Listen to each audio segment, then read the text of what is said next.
কি বন্ধু, চিরস্থায়ী জান্নাত ছেড়ে দিলা,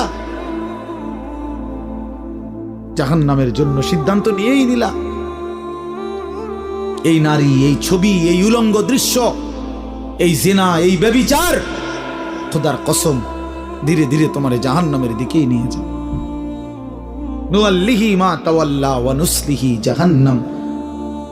আল্লাহ বলছে, যে বান্দা আমার রাসূলের বিরুদ্ধাচরণ করবে এবং আমার ঈমানদার বান্দারা যে পথে চলে তার উল্টো পথে চলবে, আল্লাহ বলেন আমি তাকে সেই উল্টো পথেই চালাবো এবং একদিন সত্যি সত্যি আমি তারে জাহান্নামে ফেলে দেব। খোদার কসম, এটা কোরআন শরীফের আয়াত। আমি এই মাত্র বলছি, তোমরা যারা আমার একটা কথা মনে করো বাপ, ছেলেদেরকে তোমাদেরকে বলি, বাবা সারা দিন সারা রাত মোবাইলে নারী দেখো, ছবি দেখো, নাচ গান, এক ওয়াক্ত নামাজ যারা পড়ো না, কোনোদিন যারা ফজরের নামাজ পড়ো না, হালাল হারামের কোনো পার্থক্য নাই, কিন্তু কেউ তোমারে ফিরায় না। তোমার মা, তোমার বাবা, তোমার পাড়া, তোমার মহল্লা, তোমার দেশবাসী, কেউ তোমারে নিয়ে একটু ভাবে না, কেউ তোমার একটু ফিরায় না। একটা বার বলে না যে এই বাবা তুই কোন রাস্তায় যাচ্ছিস, কিরে তুই মুসলমানের ঘরে জন্ম নিয়ে এত নষ্ট হয়ে যাচ্ছিস কেন? যাকে কেউ ফিরায় না, কেউ বলে না, কেন বাপ? একটা বার, একটা ছেলে শুধু তুমি আমার কথা ভাইবো যে কেউ তোমারে ডাকে না কেন?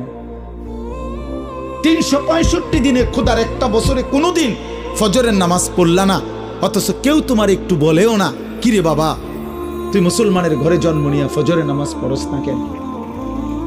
সারাদিন রাত তুমি মোবাইলের মধ্যে নারী নিয়ে, ছবি নিয়ে পড়ে থাকো, কিন্তু আপন মা বাবা, আত্মীয় স্বজন, পাড়া পড়োশি কেউ তোমারে ফিরাইবার জন্য একটু ডাকেও না, বলেও না। এমন হয়ে গেল কেন তোমার জীবনটা? কেউ তোমারে বাঁচাইতে চায় না কেন? মনে রাখো বাপ, মূল কারণ একটাই, তোমার উপরে আল্লাহর লানত পড়ছে, খোদার লানত, খোদার গজব পড়ছে তোর উপরে। এই জন্য আল্লাহর লানত পড়ে যার উপরে, তার থেকে গোটা সৃষ্টি মুখ ফিরায় নেয়। এটা মুখ ফিরায় নেয়, এটা জরুরি বিষয়, মুখ ফিরিয়ে নেয়। আমার মার বয়স এই মাত্র বললাম, আমার মা, আমি বললাম কিছুই বুঝে না, কিন্তু সেই মা আমার এখনো মনে আছে। একটা আশ্চর্য বিষয় হলো 75 বছরের কম হবে না আমার বয়স। মা আমার এখনো আমারে বলে, আমারে দেখলে বলে বা আমগরে বলে, আমার 44 বছর বয়স, আমার 4টা সন্তান আছে,